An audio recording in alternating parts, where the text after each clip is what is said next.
नमस्कार विद्यार्थी मित्रांनो, आज आपण द्वितीय सत्राला सुरुवात करत आहोत आणि या द्वितीय सत्रामध्ये तुमचं सर्वांचं पुन्हा एकदा हार्दिक स्वागत आहे। गेल्या 3 ते 4 महिन्यापासून आपण ऑनलाईन अभ्यासक्रम पूर्ण करत आहोत आणि या ऑनलाईन अभ्यासक्रम पूर्ण करत असतानाच आपल्याला ज्या गोष्टी समजल्या नाहीत या गोष्टींची आपण नोंद केलेली असेल,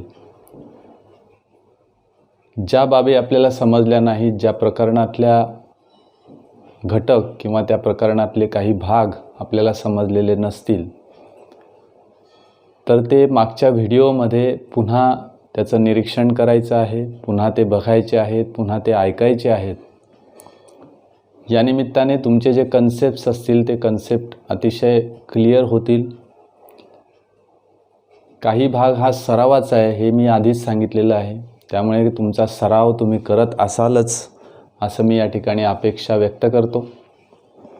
आता या द्वितीय सत्रामध्ये आपल्याला जी काही प्रकरणं पूर्ण करायची आहेत किंवा जी काही प्रकरणं आपल्याला शिकायची आहेत ती म्हणजे सर्कल नंतर आपल्याला काही ट्रिग्नॉमेट्रीचा भाग बघायचा आहे। त्यानंतर कोऑर्डिनेट जॉमेट्रीचं जस्ट इंट्रोडक्शन आपल्याला या इयत्तेमध्ये दिलेलं आहे आणि त्यानंतर मेन्सुरेशन महत्त्वमापन या संदर्भात आपल्याला अभ्यास करायचा आहे। मित्रांनो, आपण आता या सत्राच्या या अभ्यासक्रमाला सुरुवात करत आहोत।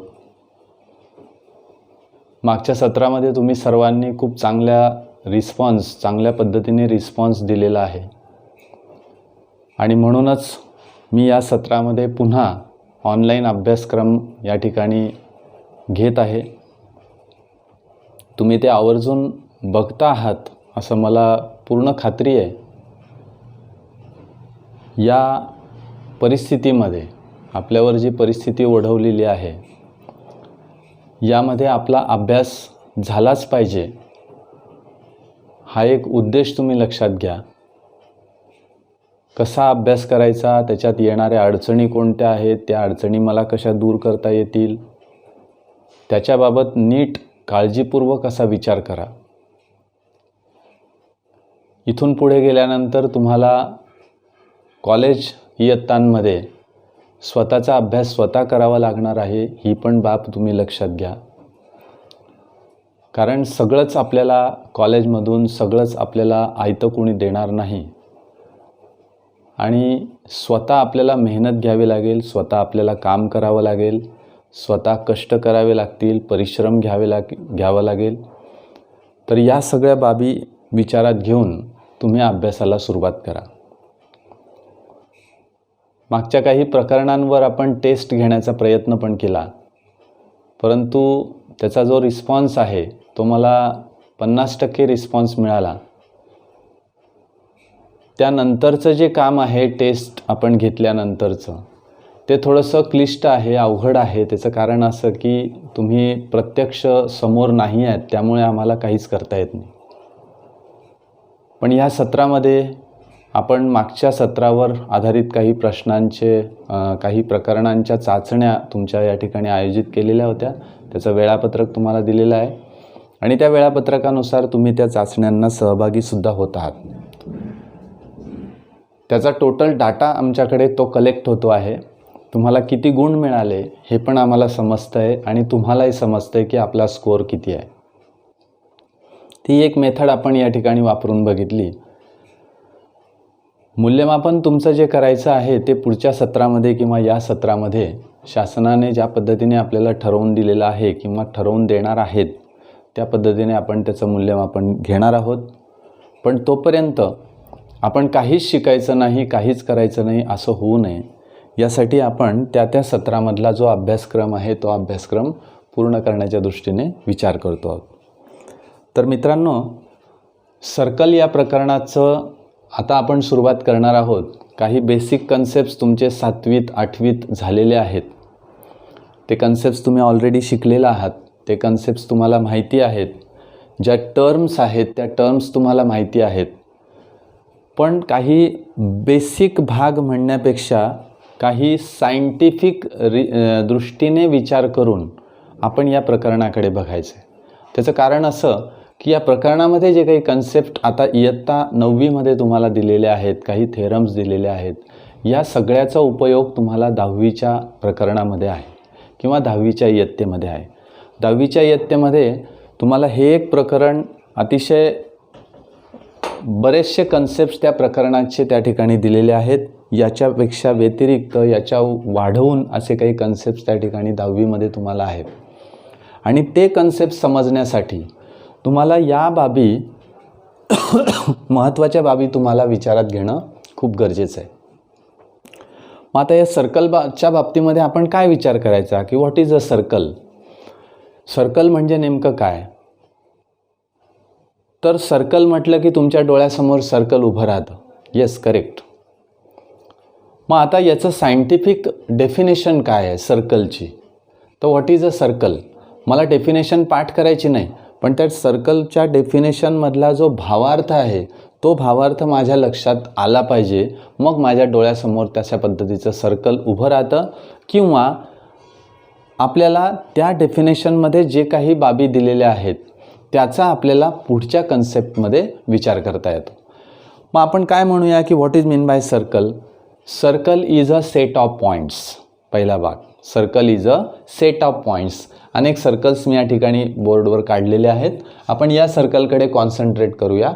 Circle is a set of points which are at a fixed distance from the fixed point. मी काय बोलतोय लक्षात घ्या. Circle is a set of points which are at a fixed distance from the fixed point, and the fixed distance is called as a radius and the fixed point is called as a center of the circle.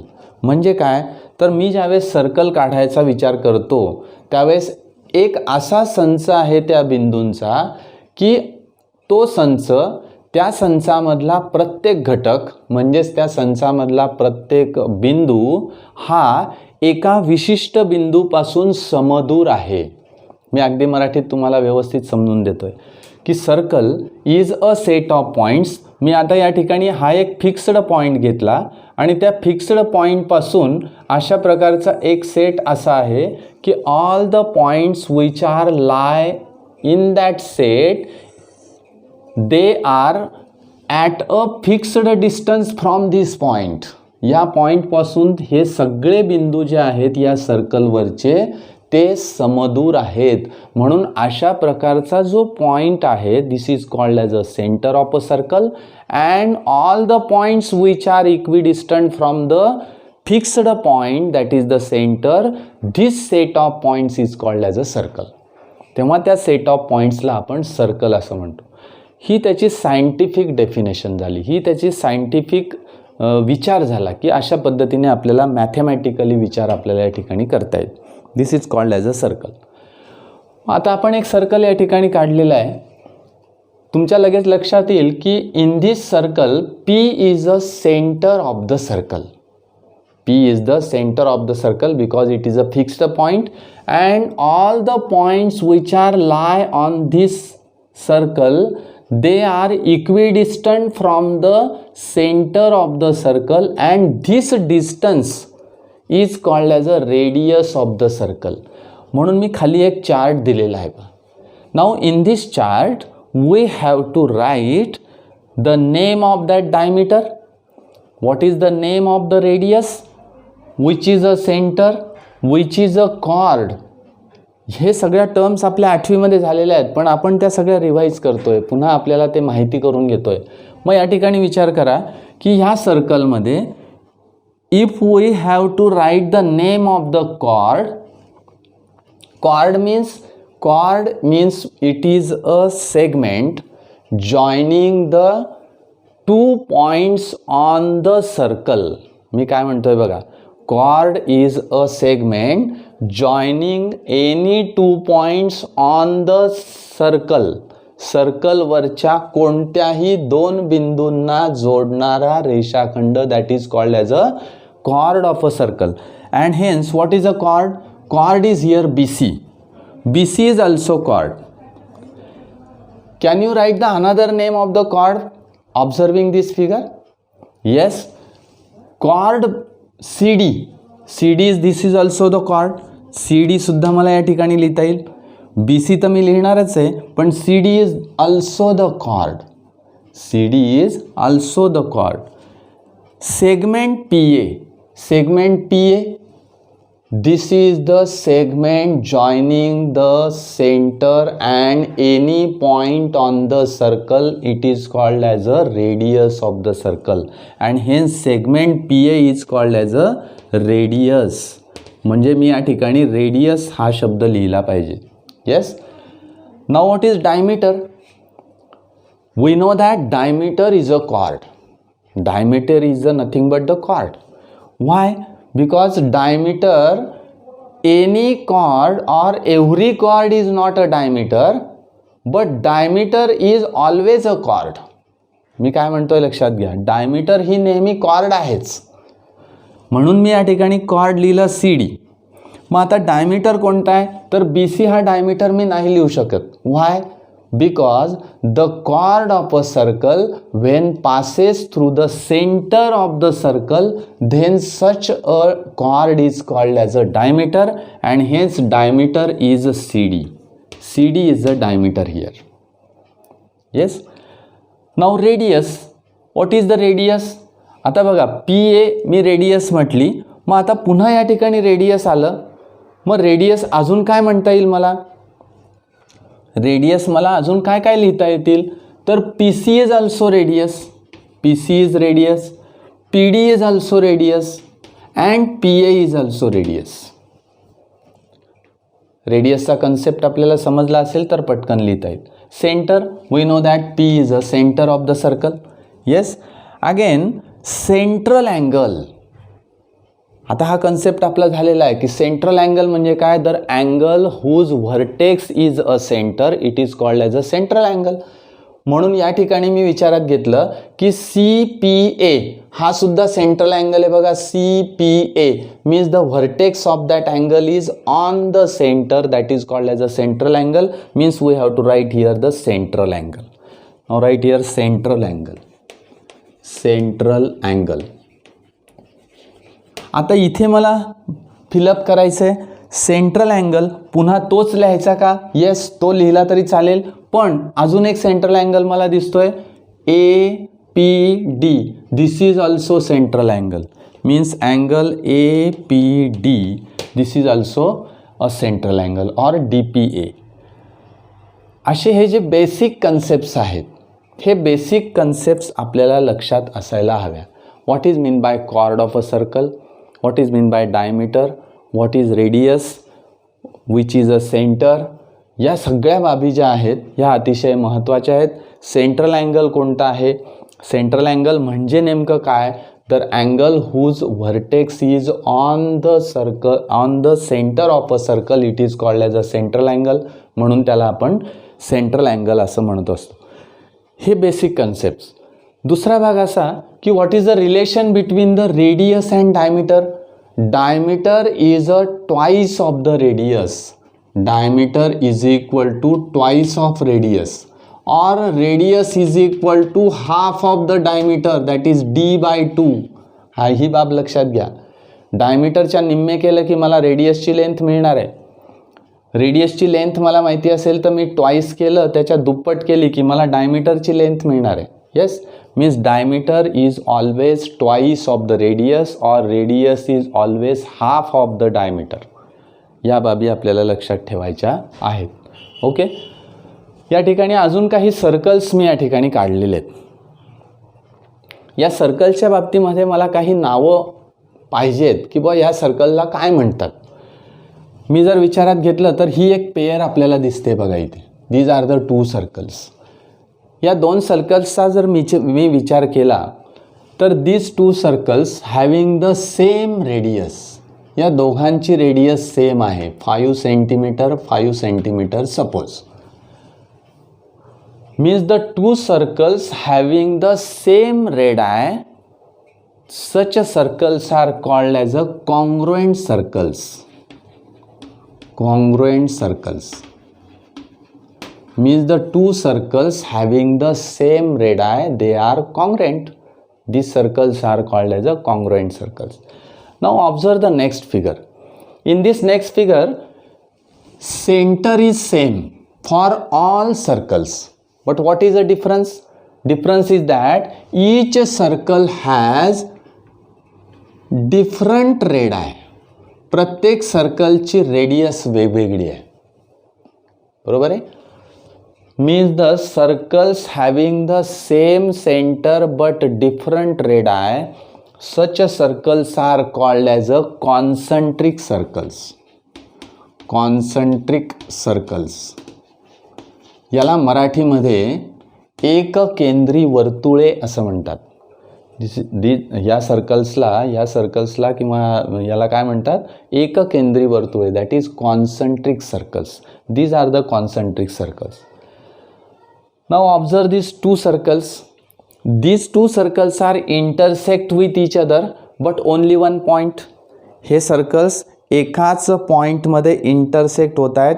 Means the different centres, different radii, only one common point. हे circles कसे आहेत, only one common point. Means the circles intersecting in one point. These are also the circles intersecting in one point. Yes, हे जे circles आहेत यांना सुद्धा intersecting circles असं म्हणतात. मी 3 डायग्रॅम काढलेले आहेत. Diagram number 1, diagram number 2 and diagram number 3. All this 3 are called as a intersecting circles. या सगळ्यांना इंटरसेक्टिंग सर्कल्स असं म्हणतात. पण या वरच्या जे 2 पेयर तुम्हाला दिसत आहेत यामध्ये the circles intersect with each other in one point. The different centres and different radii असे हे 2 सर्कल्स आहेत. They intersect in one point. These 2 circles are also intersect in one point. They touch each other in one point आपण त्याला म्हणूया. म्हणून या दोघांना, यांना सुद्धा आणि यांना सुद्धा टचिंग सर्कल्स असं सुद्धा म्हणतात. टचिंग सर्कल्स और they are called as a tangent circles. Tangent circles लक्षात घ्या. हे सुद्धा टँजेंट सर्कल्स आहेत, हे सुद्धा टँजेंट सर्कल्स आहेत. These two circles are externally touching circles or externally tangent circles आणि हे इंटरनली टचिंग सर्कल्स किंवा इंटरनली टँजंट सर्कल्स आहेत. दोघंही टँजंट सर्कल्स आहेत. येस, हा जो कन्सेप्ट आहे हा आपल्याला 10वी मध्ये बघायचा आहे आणि तो इन डिटेल बघायचा आहे. डिटेल बघायचा आहे. त्याचे थेरम्स काय आहेत, त्याच्या प्रॉपर्टी काय आहेत, हा सगळा भाग आपल्याला बघायचा आहे. पण आत्ता फक्त तुम्ही लक्षात ठेवा की these are called as a touching circles, these are called as a tangent circles. What about these circles? These circles are intersecting circles. या सर्कल्सला आपण म्हणूया इंटरसेक्टिंग सर्कल्स. यांना इंटरसेक्टिंग सर्कल्स का म्हणूया की any 2 circles they intersect each other in maximum number of 2 points. म्हणजे 2 बिंदूमध्ये कोणतेही 2 सर्कल्स इंटरसेक्ट होतील. 2पेक्षा जास्त नाही, 2पेक्षा कमीमध्ये इंटरसेक्ट होऊ शकतात. पण 2 बिंदूंपेक्षा जास्त बिंदूमध्ये 2 सर्कल्स इंटरसेक्ट होऊ शकत नाही. Such circles are called as a intersecting circles. तुम्ही हे इंटरसेक्टिंग सर्कल्सचा उपयोग सेट या प्रकरणामध्ये केलेला असेल. या ठिकाणी तुम्हाला ए युनियन बी वगैरे वगैरे कॉमन पॉईंट्स याच्याबाबत तुम्ही विचार केलेला असेल. That is the intersecting circles. मग आता एवढा भाग आपण बघितल्यानंतर या सर्कलची काही इम्पॉर्टंट प्रॉपर्टी आहेत का, त्या प्रॉपर्टीबाबत आपल्याला विचार करायचा आहे. मग या सर्कलच्या बाबतीत अजून काही इम्पॉर्टंट प्रॉपर्टीज आहेत का, तर येस, काही प्रॉपर्टीज आपल्याला या ठिकाणी बघायच्या आहेत. त्यासाठी मी एक ॲक्टिव्हिटी करणार आहे आणि ती ॲक्टिव्हिटी तुम्हाला सगळ्यांना करायची आहे. तुम्ही आता जर हा व्हिडिओ बघत असाल तर तुम्ही कागद, पेन आणि तुमचं कंपासमधलं सर्व साहित्य घेऊन बसा आणि या ठिकाणी आपल्याला एक ॲक्टिव्हिटी करायची. Draw a circle of any radius. मी या ठिकाणी काढलेलं आहे. Draw a circle of any radius. Draw a chord. आता मी काय करतोय बघा, draw a chord, any chord, एक कुठली तरी कॉर्ड मला या ठिकाणी काढायची आहे. मी ती एक कॉर्ड या ठिकाणी काढली. That is the chord A B. Name it as chord A B. A B chord काढून झाल्यानंतर मला या ठिकाणी draw the perpendicular to the chord from the centre. काय करायचं आहे बघा, या कॉर्डला सेंटरपासून एक परपेंडिक्युलर मला काढायचं आहे. आता एक कॉर्ड आपण काढली आहे, कॉर्ड ए बी. आपल्याला काही इम्पॉर्टंट प्रॉपर्टीज बघायच्या आहेत की draw the chord A B to circle with centre P. Now draw perpendicular to that chord from the centre of the circle. Centre of सर्कलपासून मला एक परपेंडिक्युलर काढायचं आहे. परपेंडिक्युलर काढण्यासाठी मी आता सेट स्क्वेअरचा वापर करणार आहे. सेट स्क्वेअर मी अशा पद्धतीने ठेवतोय बघा, draw the perpendicular from the centre to the chord. या कॉर्डला अशा पद्धतीने एक परपेंडिक्युलर काढा आणि हा परपेंडिक्युलर काढून झाल्यानंतर तो परपेंडिक्युलर त्या कॉर्डला ज्या ठिकाणी इंटरसेक्ट होतो त्या ठिकाणी नाव द्या M. M is a point at which the perpendicular intersects that cord.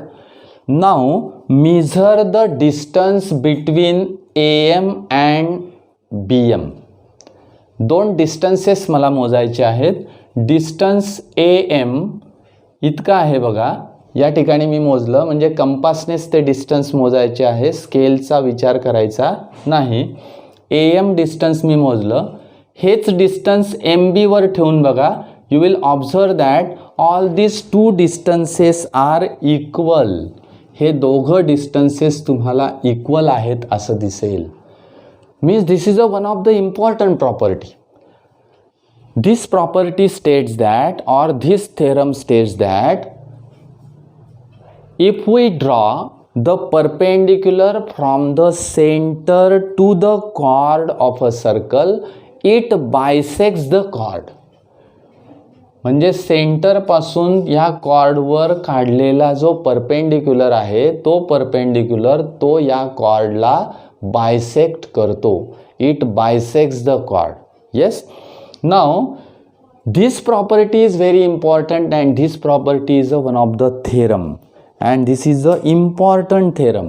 Me important का म्हणतोय की हा थेरम पुढे आपल्याला बऱ्याच थेरममध्ये उपयोगात येतो.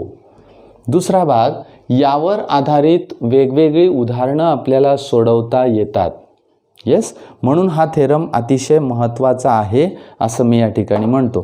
मग आता हा थेरम काय दिलेला आहे, let us write the statement of this theorem. या थेरमचं स्टेटमेंट आपण लिहूया. Yes, statement is that perpendicular, a perpendicular drawn from, a perpendicular drawn from, a perpendicular drawn from the center of a circle, from the center of a circle to a chord, bisects the chord. Simple. Bisects the chord. हा एक simple theorem आपल्याला या ठिकाणी prove करता येईल. मग आता हा प्रूव्ह करण्यासाठी, कारण आपण बघितलं आहे की वेगवेगळे प्रूफ्स आपण आतापर्यंत लिहिलेले आहेत, त्याच्यामध्ये डायरेक्ट प्रूफ असतील, इनडायरेक्ट प्रूफ असतील, हे सगळे प्रूफ आपण या ठिकाणी लिहिलेले आहेत. याच्यासाठी मला हे प्रूव्ह करण्यासाठी काय करायला लागेल, तर एक छोटं कन्स्ट्रक्शन करावं लागेल. It is very very important theorem. यासाठी मला गिव्हन विचारात घ्यावा लागेल. What is given? गिव्हनचा विचार करा तर काय काय दिलेलं आहे मला. P is a centre of the circle, बरोबर, किंवा A B is a chord of a circle having centre P. Yes, A B is a chord of a circle having centre P. Yes. Then second काय केलं आपण कृती, draw perpendicular from the centre to the chord. म्हणजे मी perpendicular काढलेला आहे already, हे मला गिवन आहे. Means PM is drawn perpendicular to AB. This is given to you. हे आपल्याला दिलेलं आहे. म्हणजे PM is perpendicular to AB. हा एक भाग मला दिलेला आहे. काय प्रूव्ह करायचं आहे, we prove here that to prove AM is equal to MB, perpendicular from the center to the chord bisects the chord, means prove here AM is equal to MB. असं मला या ठिकाणी प्रूव्ह करायचं आहे. मग हे प्रूव्ह करण्यासाठी मला छोटंसं कन्स्ट्रक्शन करावं लागेल. What is the construction? Construction is that draw the segment PA and PB. काय करायचं आहे, मला दोन सेगमेंट्स काढायचे आहेत. बघा, मला PA आणि PB असे दोन सेगमेंट्स मी काढून घेतो. Draw the segment PA and PB. Now when we draw the segment PA and PB, हे दोन सेगमेंट मी काढून झाल्यानंतर we will get the two triangles. मला या ठिकाणी दोन ट्रायंगल्स या ठिकाणी मिळत आहेत. बरोबर आहे. कन्स्ट्रक्शन मी केलं या ठिकाणी की draw segment PA and PB. हे दोन सेगमेंट मी काढून घेतले. मग आता प्रूफ लिहायला सुरुवात करूया आपण.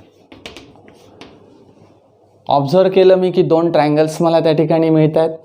ह्या दोघं ट्रायंगलमध्ये आता हे दोन ट्रायंगल्स कोणत्या प्रकारचे आहेत या ठिकाणी विचार करा की ते ट्रायंगल्स कोणत्या प्रकारचे आहेत. ते माझ्या असं लक्षात येतं आहे की this two triangles are right angled triangles. Why? Because PM is perpendicular to AB. That's why PMB this angle and PMA this two angles are of 90 degree. हे 90 डिग्रीचे अँगल्स या ठिकाणी मला मिळतात. म्हणून in triangle PMA and triangle PMB, हे दोन triangles मी घेतलेत. यामध्ये मला काय दिसतं आहे तर angle PMA. Yes, angle PMA and angle PMB is equal to 90 degree असं मला या ठिकाणी दिसतंय. Yes, these are the congruent angles. हे दोघे अँगल्स कॉन्ग्रेंट आहेत, हे मला दिसतंय या ठिकाणी. हे दोघेही कॉन्ग्रेंट अँगल्स आहेत म्हणजे नेमकं काय तर ते राईट अँगल्स आहेत. बरोबर, म्हणजे हे दोघं राईट अँगल्ड ट्रायंगल्स आहेत. दुसरा भाग, PM is congruent with PM. This is the common side of the both triangles. Yes, मग पहिला मुद्दा मी या ठिकाणी लिहितो, PM is congruent with PM, common side. त्यानंतर PA is equal to PB. PA is congruent with PB. Why? These two are the radii of the same circle. Yes, radii of same circle. Radii of same circle. But PA and PB are hypotenuse. बघा मी कशा पद्धतीने लिहिलं आहे. PA आणि PB हे hypotenuse आहेत. मग आपल्याला राईट अँगल ट्रायंगलमध्ये हे राईट अँगल ट्रायंगल्स आहेत कारण या ठिकाणी परपेंडिक्युलर आहे. पुन्हा येथे लिहिण्याची आवश्यकता नाही. हे दोन राईट अँगल ट्रायंगल्स आहेत. In any two right angle triangles if the hypotenuse and one side of the one triangle is congruent with the corresponding hypotenuse and one side of the other triangle, then this two triangles are congruent by hypotenuse side test. And hence hypotenuse PA, मी या ठिकाणी radii असं म्हणायच्या ऐवजी hypotenuse PA is congruent with hypotenuse PB असं म्हटलं तरी चालेल. येस, मग या ठिकाणी मला radii of the circle हे हायपोथेनस आहेत. Hypotenuse is congruent and one side is congruent, that is PM is congruent with PM, and hence triangle PMA is congruent with triangle PMB by which test? Hypotenuse side test. Yes, hypotenuse side test ने हे दोघं triangles congruent होतील. and after that we can easily prove that AM is equal to MB. AM is equal to MB. Why? By CSCT. By CSCT. Now this is a very simple theorem and this is a simple property. This property is very important. He property अतिशय महत्त्वाची आहे. आता याच थेरमचा एक converse theorem आपल्याला बघायचा आहे. Converse theorem it is very simple and it is converse to this statement. या स्टेटमेंटला तो कॉन्व्हर्स आहे. आपण आधी स्टेटमेंट बघूया आणि त्यानंतर आपण हा थेरम या ठिकाणी प्रूव्ह करणार आहोत. It is again very important theorem. The statement of that theorem is the segment joining the, right here theorem, the segment joining the center of the circle, center of the circle and midpoint of its chord, midpoint of its chord is perpendicular to the chord. Yes, is perpendicular to the chord. It is again very simple. This is a converse theorem of this previous theorem. Now we have given here the segment joining the center of a circle.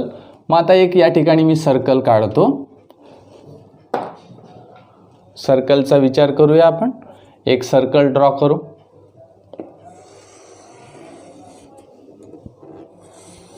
This is a circle.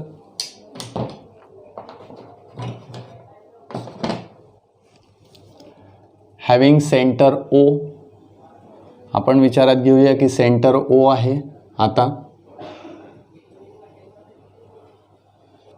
O is a center of circle. One of the chord is drawn here. एक chord मी या ठिकाणी काढली आहे.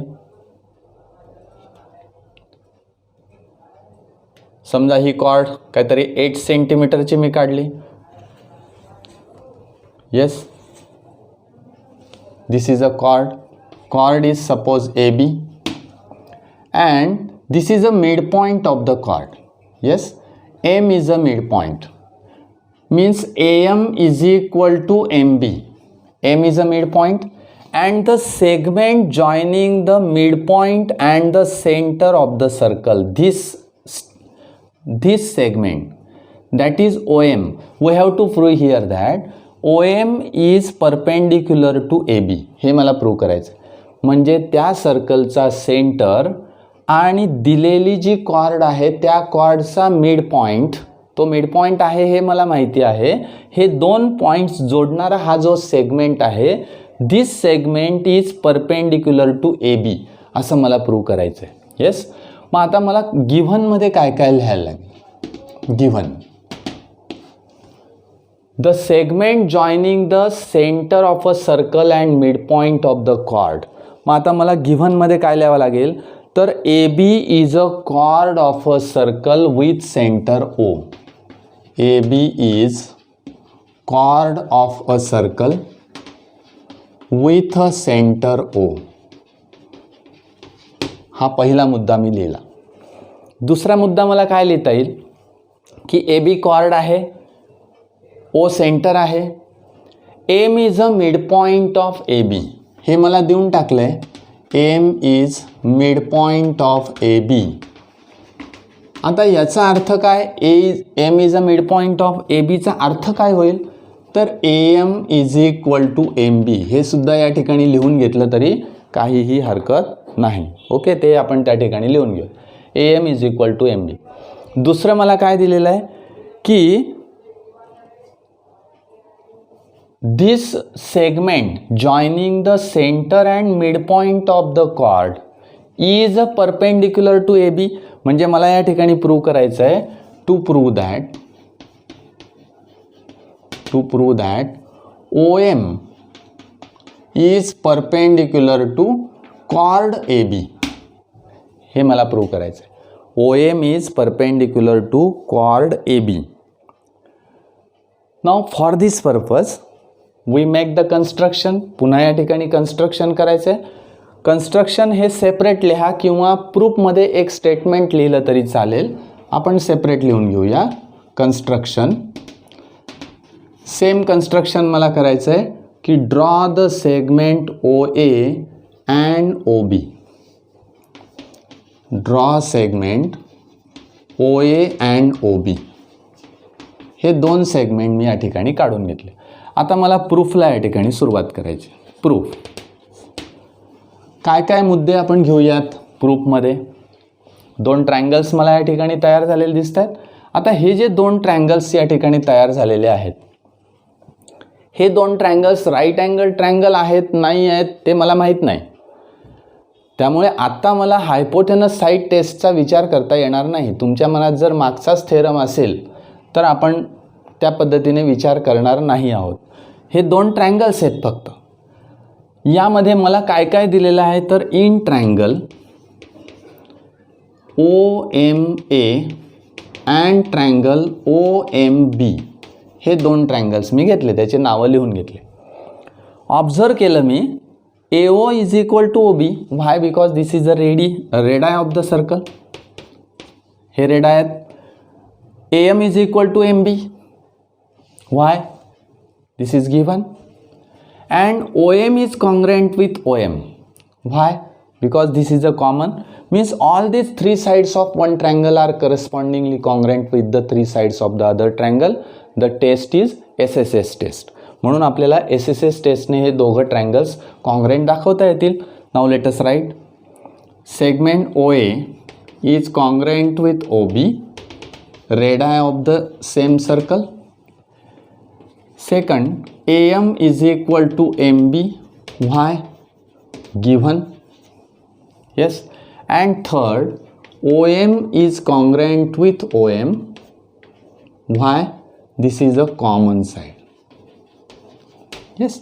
And hence, triangle OMA is congruent with triangle OMB by SSS test of congruence.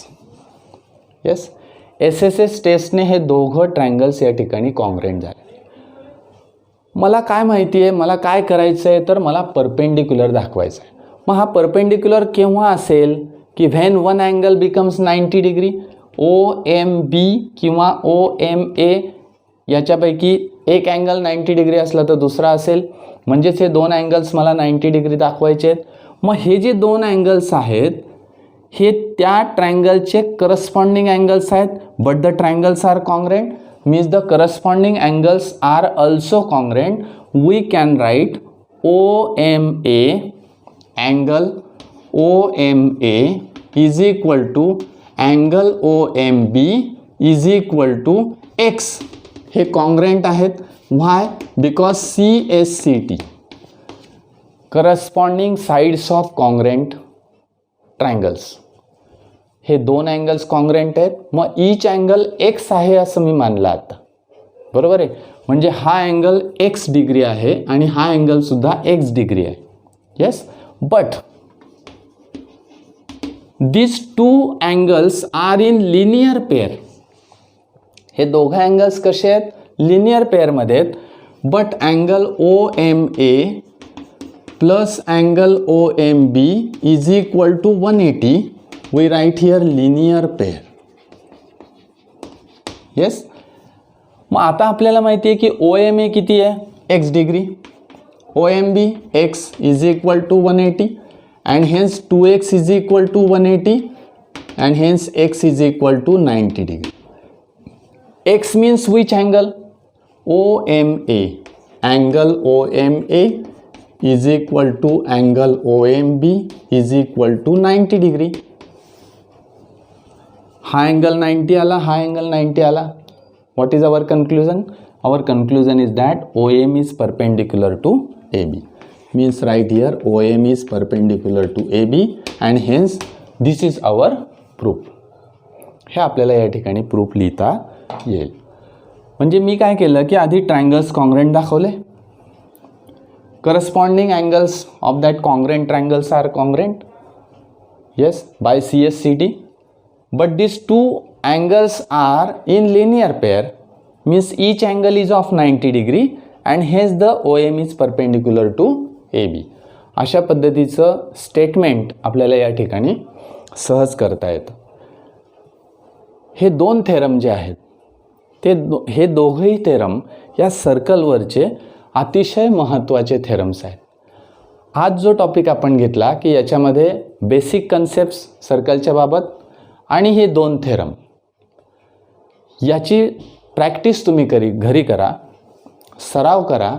हे दोघं theorem पुन्हा लिहून बघा, त्या डायग्रॅमचे नावं बदलवा, त्याचे जे नावं आहेत ते चेंज करा. मी AB घेतला असेल तर तुम्ही PQ कॉर्ड घ्या, O सेंटर घेतला असेल तर तुम्ही P घ्या आणि ती जी प्रोसेस आहे थेरम लिहिण्याची ती कंप्लीट करा, ती पूर्ण करा आणि त्या पद्धतीने तुम्हाला थेरम लिहिता येतो की नाही हे बघा. ओके, पुढच्या तासाला आपण याच्या पुढचे जे थेरम्स आहेत त्याचा विचार करणार आहोत. या थेरम्सवर कुठले एक्झाम्पल्स मला सोडवता येतील याचा विचार आपण करणार आहोत आणि कंटिन्यू आपण अशाच पद्धतीने ऑनलाईन पद्धतीने हा अभ्यासक्रम हळूहळू पूर्ण करणार आहोत. याच्यातल्या ज्या काही अडचणी असतील त्या अडचणी तुम्ही मला कळवा. जो भाग समजलेला नसेल तो कळवा की सर हा समजला नाही, तो पुन्हा आपण पुढच्या व्हिडिओमध्ये एक्स्ट्रा पार्ट म्हणून त्या ठिकाणी देणार आहोत. ओके, आज आपण या ठिकाणी थांबूया. तुम्हाला सर्वांना पुन्हा एकदा पुढच्या या सत्रासाठी मी शुभेच्छा देतो. ऑनलाईन अशाच पद्धतीने चांगल्या पद्धतीने अभ्यास करत राहा. तुम्हाला खूप खूप शुभेच्छा. धन्यवाद.